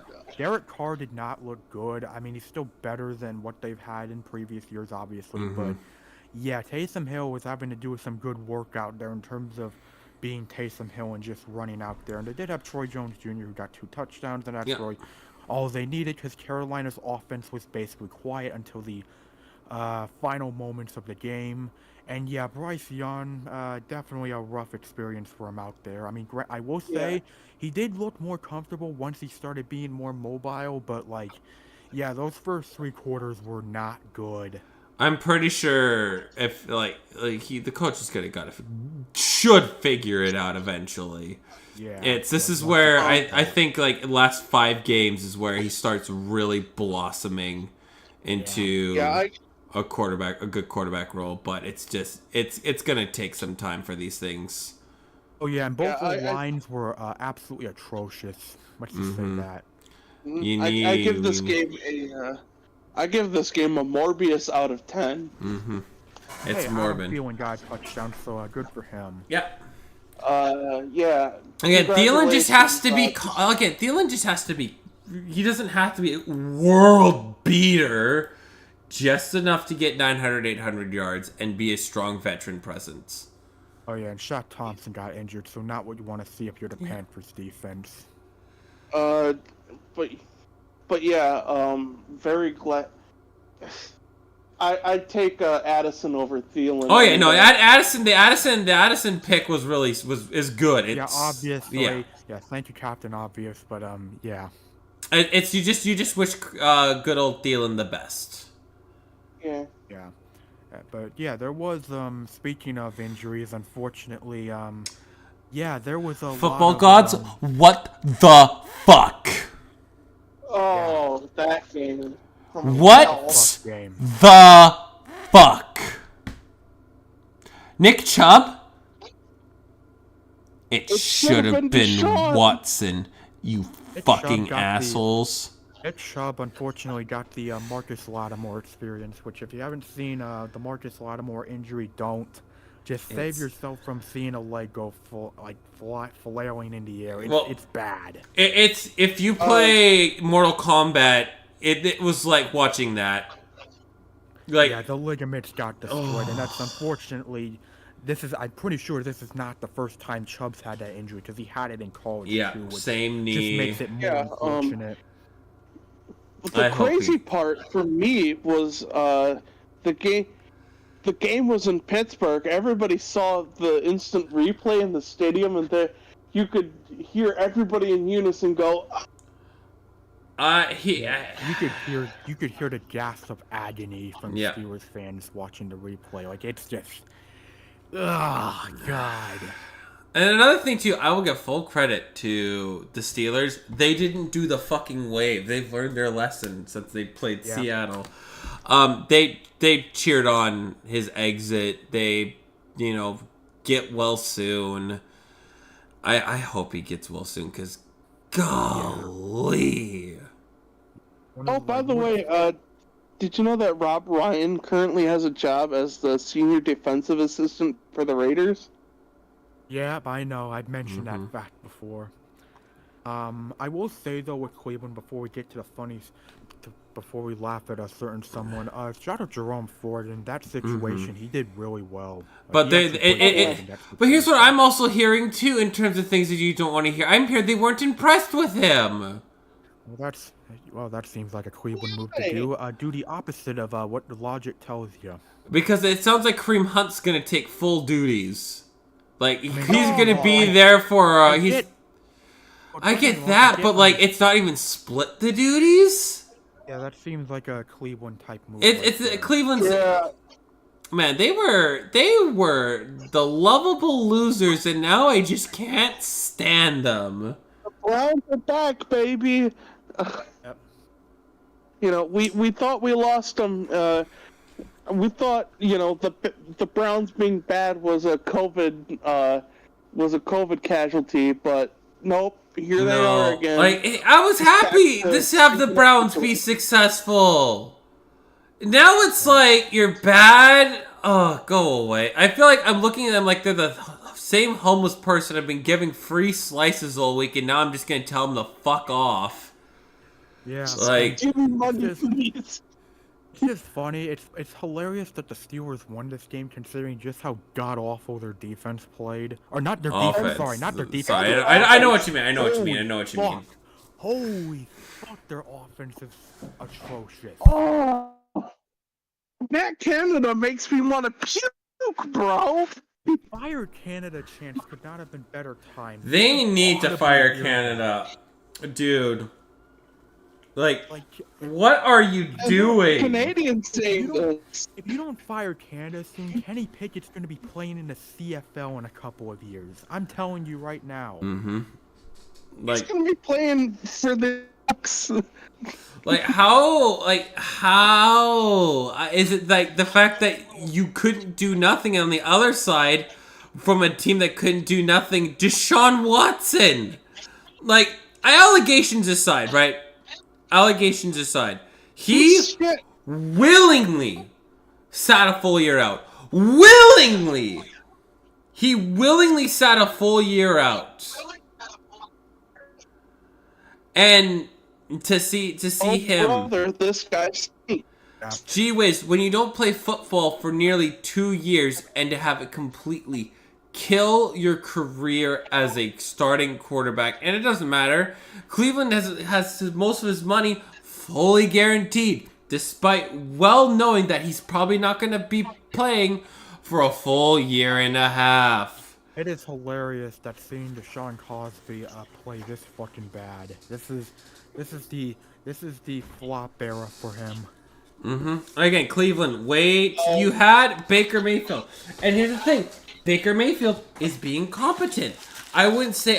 I calls him like he might be Geno Smith. He's being likable. Doesn't have to do much. Goes like in the offseason, if he doesn't think that the Buccaneers are it, he can always go join like a team like the Vikings. Fully talented receiver core. Doesn't have to do much. Can be average. Or he can have a stellar season where he could be Drew Brees 2.0 that we've been saying about this draft class. One of these guys is going to be it. I've said it with Baker. He feels like Fitzpatrick 2.0. I feel like with a higher ceiling too, basically. Yeah. There's nothing wrong with that. That's not a thing to be. It's not bad. I think you'll still be a starting quarterback, but the fact that, Cleveland chose just somebody who hasn't played football in a full year over the guy that because you know what, he tore his labrum. Let's blame it on that. Let's ride it with Baker again. It's but they wanted an adult. They wanted an adult in the locker room. But wouldn't so they got a guy who's tried as an adult. They feel like they're just... I feel like they would still trot out Deshaun Watson to feel like they've done something right to this day with them, though. Instead, you did have somebody. You guys have tanked. And now, honestly, their tank that they had for during that whole year is completely... I feel like it's wasted. If it's the hump that they can't get over. If Deshaun Watson just... Again, I think he's a disgusting human being, but... feel the place, but personal life aside, if Deshaun Watson just can't get over this hump, if he can't figure it out, Cleveland, it's so Cleveland. They're fucked. It's so predictable for this organization to do something so pathetic every single time. Like, we talk about how the ride never ends for Denver. The Browns had false hope of a Super Bowl championship. The biggest false hope of all time. They've wasted this team's probably best years because they decided, we want an adult with this room. But you know what? It wasn't Deshaun Watson. It certainly wasn't. It certainly as hell wasn't anybody or other options. And still, I think the answer was Baker Mayfield. Yeah, and it's just funny. The adult in the room, they viewed as, this guy's the adult. He's gonna save us. He's gonna bring the Super Bowl to Cleveland. It's the same guy who blocked urinating tree on Twitter. That was like such a surprise. Really blocking. Yeah, Brandon Perna got blocked too. He's blocking everyone now. Man. And what's hilarious, genuinely what's hilarious is it's better blocking than what the Browns O-line have. That's fucking hilarious. Which is funny because, during the bubble, they had a really good O-line. Guys like Joel Bitonio and... It's so Cleveland. It really is. It's so predictable that this franchise is... It's the fact that the franchise... It's about the Brownsiest Browns that you could possibly Browns. They still went up themselves. They went 0-16 for nothing. They trotted out a bad team for nothing. What did they get out of that? Denzel Ward? Denzel Ward, Myles Garrett, fantastic talent. But franchise quarterback in the most position that absolutely matters.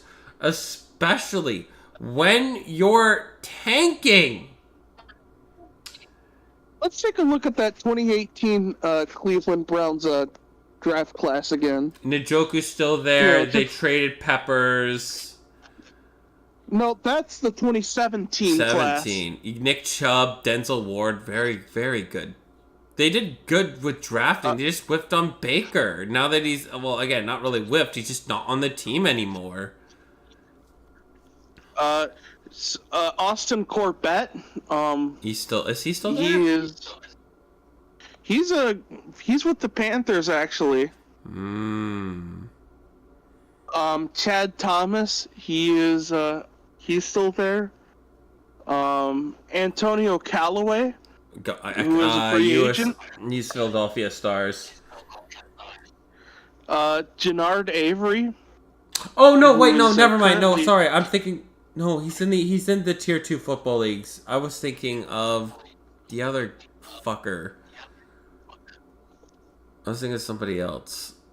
No, I don't. but Sorry, yeah. I don't know.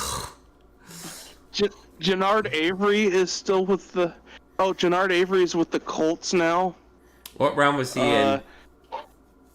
5th round. Yeah, 5th round. Like once you get to 5th and 6th round, it's if you find a gem, that's great. If you don't find anybody, not the end of the world. Sure, I'm just saying this was the, all things considered. They ain't do What terrible. did they get? Denzel Ward. Nick Chubb. Yeah. Big thanks to Brock Osweiler for that trade. Yeah, for I know. Nick Chubb, by the way. I know, right? Like, I still think they did good with the draft picks that they got. I just think in terms of that, like, not having Baker Mayfield be 100% sure the guy is, I think, will be the biggest whiff of all time, and it's going to be the reason why I feel like they've held themselves back because they just gave up. Yeah, and then they traded Herschel Watson. Yeah, it's like, I don't even think it's just Baker. It's the fact that the guy you viewed as okay, he will make it work trading away Baker. The guy you traded for is a guy who fucking sucks ass now. Congratulations, you played yourself. Yeah. That's why I said Herschel Watson. Herschel Watson. Like that like it depends what the Texans do with the draft capital at the end of the day, but we'll see what happens. And anyways, we have this Thursday night's football game. Yeah, Well, the game that certainly happened. This game happened. I knew the Giants were going to get killed, and the game ended. Yep. I mean, they at least It took a bit. correct to the Giants without Saquon. They lasted longer than I expected, but Niners took care of business as expected. Mm-hmm. I will say, it definitely felt like the refs had money they had money on New York getting at least a touchdown, and that's why they looked. I can see that, though. I will say there were some really bad fucking calls on both sides, in my opinion. Knowing that roughing the passer call was a bit tedious as usual. Yeah. Well, for me, it was the intentional grounding call that game. Yeah. Fair enough. It's just at some point I want to see Brian Dable rip a referee's head off. I want to see it happen. I need to see it happen at some point. Yeah. But yeah. We'll see what happens. But at the end of the day. At the end of the day. At the end of the day, we'll see what happens, but we and the Giants are going to get killed. I thought they were going to get fucking destroyed. But at least now they've got some things that they can look at. They'll have 10 days to make key adjustments. If not, well, wasn't that fun? Wasn't that a fun year the Giants had last year? Also, thank God Debo's okay. That was kind of scary for It was. But Debo's fine. He's got 10 days. Man, tough. Yeah, well, I think that's going to end it for this day. We covered a lot of college football. This is a good week for college football. We'll see. Football, no. Yeah, college football is gonna be really fun. If you're just not a fan of any team, like there's 6 phenomenal games to watch. Does that count the Sickco game of the week? Well, I mean, I know the is 7, but like 6 like really, really fun games to watch. Don't have to cheer for the teams, just to enjoy the ride. That's what college football's all about. And we'll be back next week. We'll go over baseball. We got hockey previews. and there's a lot of everything. shit going on in We baseball. do have a bit of baseball news for tonight. Milwaukee clinches a playoff spot. Yeah, and also the Minnesota Twins have won the AL Central. Yeah. Mariners and Astros can't take a lead. Mariners stunk. And the what's NL wildcard race is the stupidest race of all time. It is. The Cubs are still, we are still in the last wildcard spot despite playing like shit as of late. And I swear to God, if the Padres make it in, I will laugh my ass off. I will laugh so fucking hard. It would be glorious. Like the fact that nobody else can, not even the Reds, not even the fucking Marlins, who got fucking smoked today. Like nobody. You wanna know how stupid? You wanna know how stupid this race right now is for the NL wildcard? The Pirates are not eliminated yet. What? That says something. That truly says something. They're not That eliminated. says something. I mean, the wild card races are just some chaotic stuff, but I feel like it's taken such a sideshow because football's back in full swing. Yep. It is the most chaotic end to a baseball season ever. Yeah. So, yeah, we'll talk more about that next week, but yeah, I think we covered the bases for today. And Bases. oh yeah, the last thing. I swear to God, if EA doesn't do anything to really improve NHL 24, I'll be for NHL 24 for franchise or be a pro mode, I'm gonna be a sad panda. One thing I will give them credit for, like their ultimate team changes are absolutely fucking insane. Like they've, you know how, what was it? ESPN, like the ESPN's version of Madden had historic moments in there. They added that to Ultimate Team mode, to where you can grind points by playing historic moments in the NHL. And yet Madden can't do that. Like even with Ultimate version. Like the ESPN version, like in 2005, how you could play historic moments. That was 2K. 2K had that, right? Yeah, they brought NHL's doing something very similar with their Ultimate Team. Their changes to like MUT mode is really fucking cool. But I don't give a shit about MUT mode.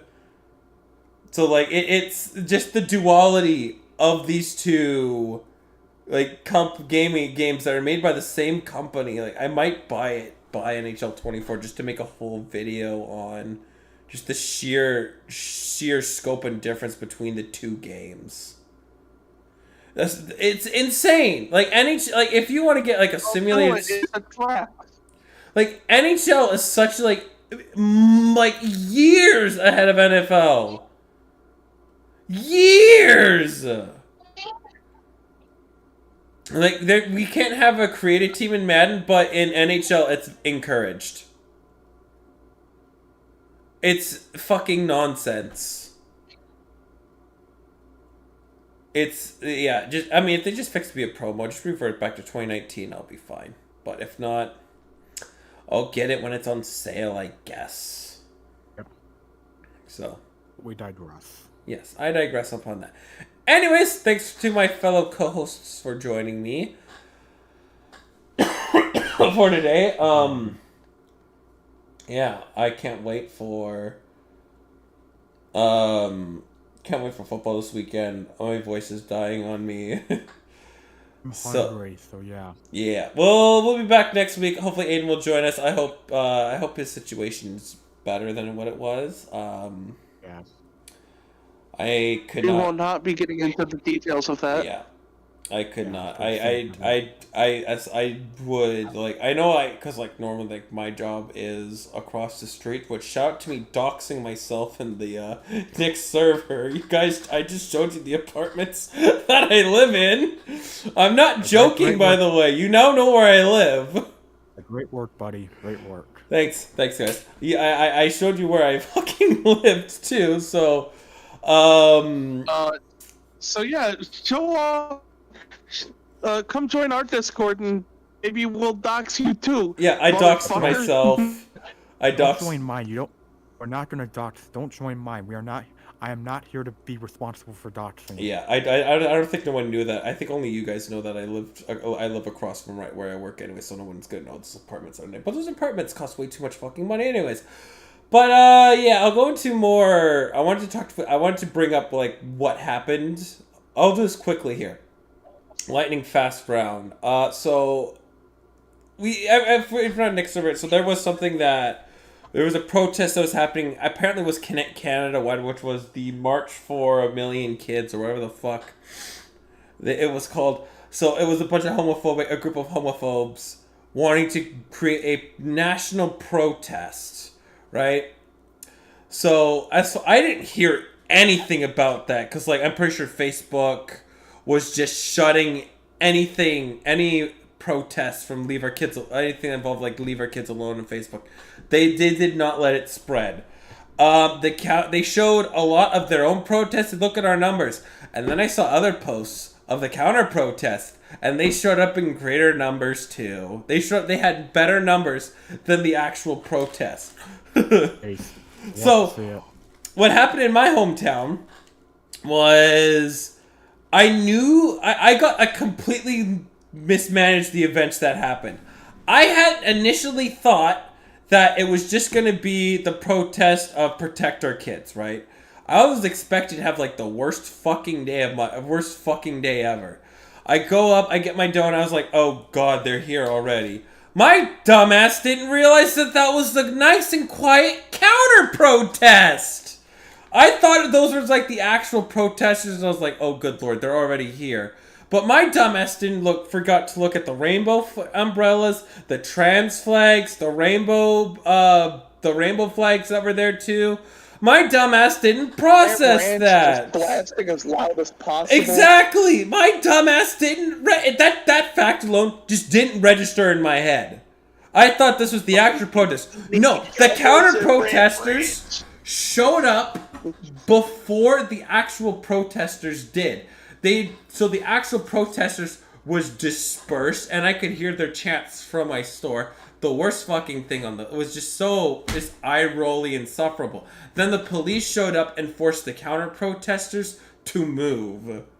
Sorry, the protesters to move, because they were interfering with all the businesses, and no businesses could get work done. So they got told to move. And the counter protesters won. They stood strong. I talked to some of the I get my haircut done at some of them. The guy said he joined the counter protesters, and he told me like these guys, like the protesters were just the most rude people on the planet. Like they were fucking pissed. They were pissed that they had to move. Even the high schoolers who were just walking to get pizza from my store, they told me that there were several people that were just giving them a whole lot of nonsense. And I was like, oh no. Really? And they were like, yeah, they were not having it too. I think eventually the kids, I think the school called my store too. They wanted to call to see if there was any kids that were like at my store. They were like too scared to go back to school because they moved them into a hold and secure. Same thing with the two elementary schools that were nearby. They got pulled into a hold and secure. Which is just fucking mind-blowingly stupid. That again, the protesters are rarely violent people that have to have like to get to hold and secure. You have to have like crazy crackhead doing something fucking stupid. And I know they're popular in that area. In the area that I am. Crazy crackhead doing something stupid. But like the fact that they had to go into a hold and secure for these fucking morons is just so stupid. You could tell just from the vibes that they were planning some very fucked up shit. It was. At the end of the day, counter protests win. Get fuck protesters. Get fucking fucked. And get doxed, Lucas. Yeah, I doxed myself. You now know where I live. So, but I didn't say what unit. So ha ha ha ha ha. Oh fuck! Wait a minute. Wait, you guys know my first and last names. Damn it! There's the buzzer. Damn it, there's the buzzer. No! Alright, anyways, that's gonna do it for You us. know, we call that a skill issue. Yeah, that's a big skill issue. My bad. Anyways, that's gonna do it for today. We'll see you guys next week. Take care of yourselves. And I'll see you at your house. Fuck. Damn it!